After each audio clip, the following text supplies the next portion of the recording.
Invasion 2025, The Arrival of Extraterrestrial Beings. Throughout history, mankind has gazed up at the stars and wondered if we are alone in the universe. Ancient texts, artworks, and oral traditions recount tales of mysterious objects in the sky and otherworldly beings visiting Earth. From the celestial chariots described in ancient Indian texts to the flying shields reported by Roman historians, these early accounts laid the groundwork for the modern fascination with UFOs. In ancient Egypt, hieroglyphs depict strange, disc-shaped objects in the sky, believed by some to be early representations of UFOs. Similarly, ancient Sumerian texts tell of gods descending from the heavens in flying chariots, bringing knowledge and wisdom to humanity. The Greeks and Romans also recorded accounts of mysterious lights and objects, often interpreting them as omens or signs from the gods. In the Renaissance period, as telescopes became more advanced, astronomers like Kepler and Galileo recorded strange lights and objects in the heavens. These sightings, while often dismissed as comets or planets, added to the growing curiosity about potential visitors from other worlds. The 1561 celestial phenomenon over Nuremberg and the 1566 event in Basel are notable examples where witnesses reported seeing large, cylindrical objects in airborne battles, respectively. Moving into the 18th and 19th centuries, reports of mysterious aerial phenomena continued. For example, in 1897, numerous people across the United States reported seeing a mysterious airship, often described as an elongated cigar-shaped object with bright lights. These sightings spanned multiple states and included detailed descriptions from credible witnesses, such as judges and law enforcement officers. While skeptics dismissed these sightings as misidentified planets or weather phenomena, believers held on to the hope that these were signs of extraterrestrial visitors. The dawn of the 20th century brought even more sightings and increasing public interest. World War II pilots reported seeing strange, glowing orbs they called Foo Fighters, which seemed to follow their aircraft and perform maneuvers beyond the capabilities of known technology. These reports, though often dismissed as wartime stress or enemy technology, contributed to the growing intrigue surrounding UFOs. By the mid-20th century, the modern era of UFO sightings was fully underway. In 1947, pilot Kenneth Arnold's sighting of 9 shiny crescent-shaped objects near Mount Rainier, Washington, marked a pivotal moment in UFO history. His description of the object's movement as being like a saucer, if you skip it across the water, led to the popularization of the term flying saucer. This incident sparked a surge of UFO reports from around the world, with people eager to share their own experiences of strange objects in the sky. As sightings increased, so did the public's interest and concern.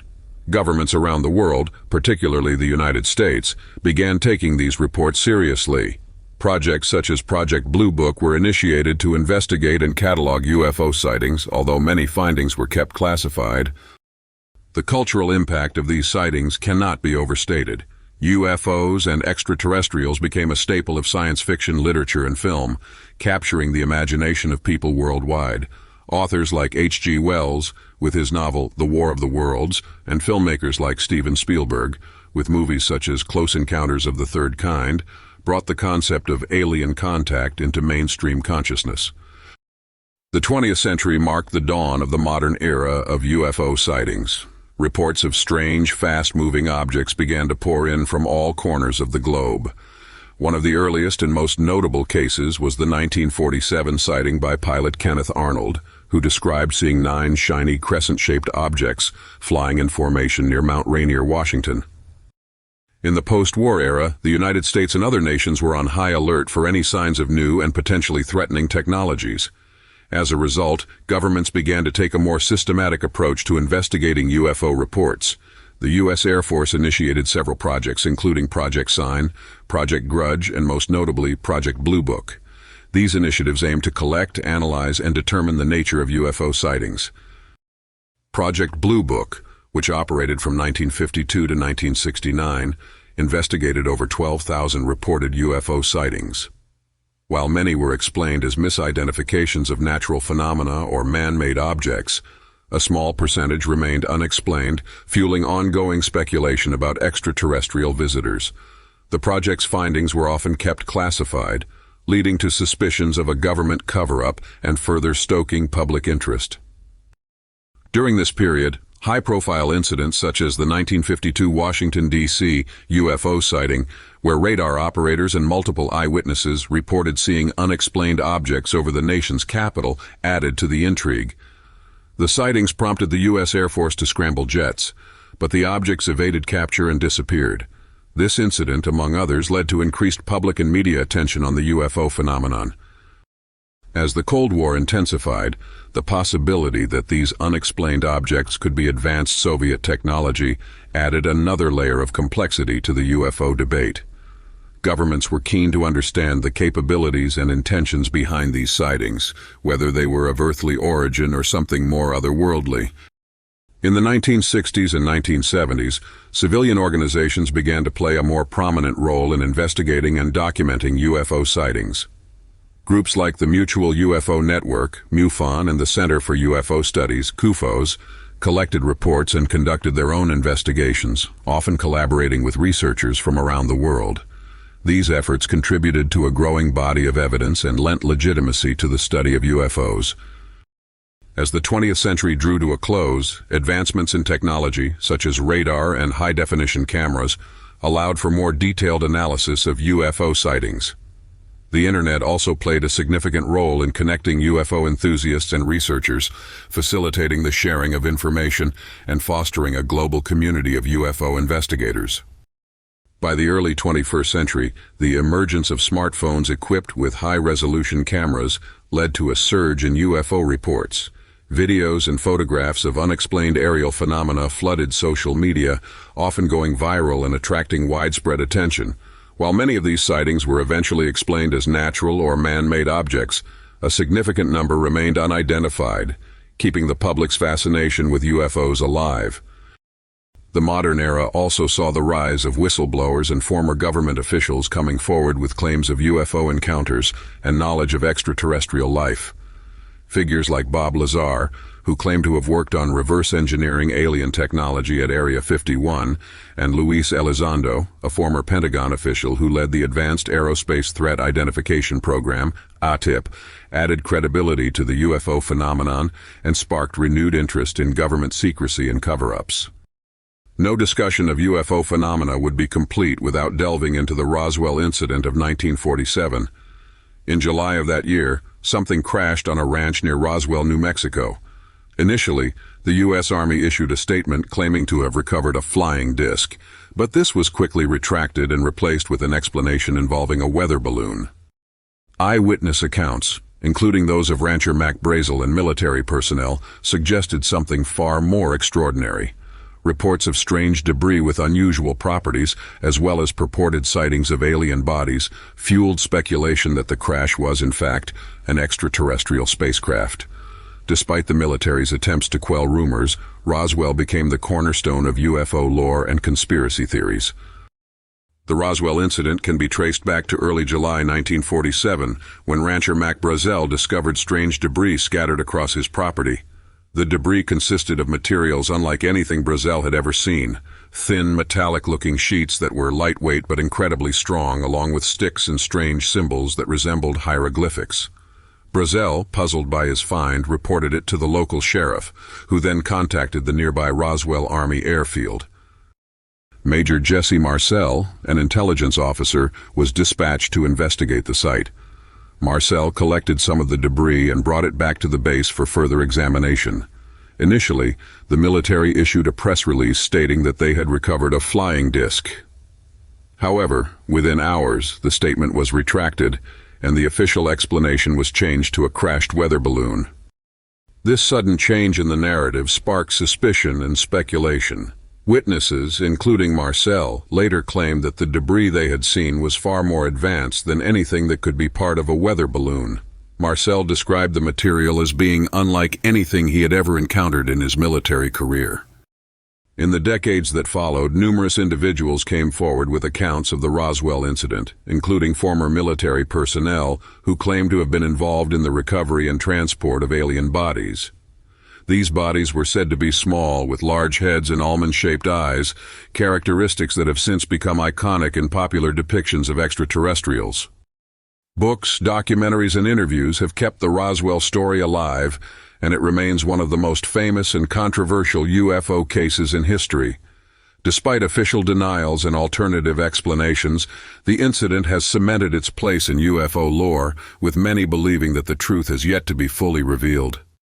The cultural impact of the Roswell incident has been profound. It has inspired countless works of fiction, from movies like Independence Day to TV shows like The X-Files. Roswell has also become a symbol of government secrecy and conspiracy, with many believing that the true nature of the crash has yet to be fully revealed. In recent years, efforts to declassify and release government documents related to the incident have provided some clarity, but have also led to more questions.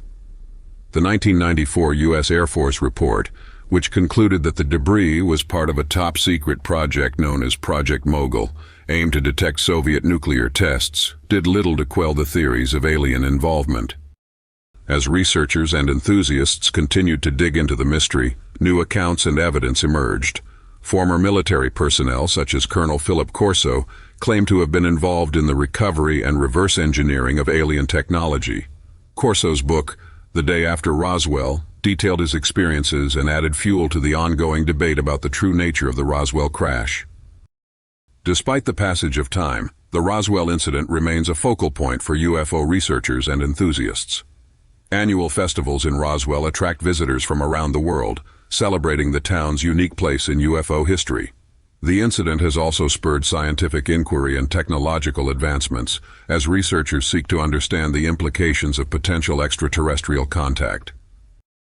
The legacy of Roswell extends beyond the specifics of the incident itself. It represents a turning point in the public's perception of UFOs and extraterrestrial life, marking the beginning of a new era of curiosity, skepticism, and exploration.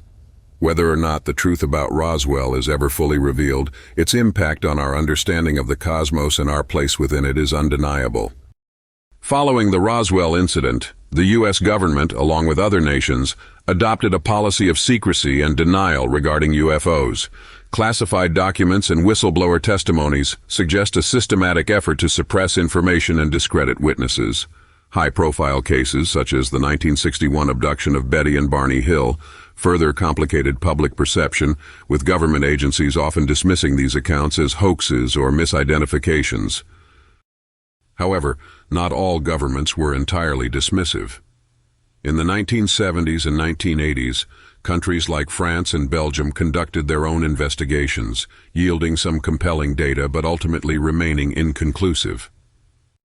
The U.S. government's approach to UFOs was shaped by concerns over national security and the potential for public panic. Projects like Project Sign and Project Grudge preceded Project Blue Book, each with the goal of investigating and explaining UFO sightings. While these projects succeeded in identifying many sightings as conventional aircraft, weather phenomena, or other explainable occurrences, a significant number of cases remained unexplained. The secrecy surrounding these projects and the reluctance to disclose information fueled conspiracy theories. Many believed that the government was hiding evidence of extraterrestrial visitors to avoid widespread panic or to reverse engineer alien technology for military purposes. The notion of a cover-up became a central theme in UFO culture, perpetuated by books, movies, and television shows. In 1966, the U.S. Air Force commissioned the University of Colorado to conduct an independent study of UFO phenomena known as the Condon Report. The study, led by physicist Edward Condon, concluded that there was no scientific evidence that UFOs were extraterrestrial in origin. The report recommended that any investigation into UFOs was not warranted, leading to the closure of Project Blue Book in 1969. Fast forward to 2024, UAP, UFO, drones. Whatever they are in our skies, all over the world. As we conclude this episode, subscribe and stay tuned for Episode 2, The Alien Invasion of 2025, the year the world will change forever.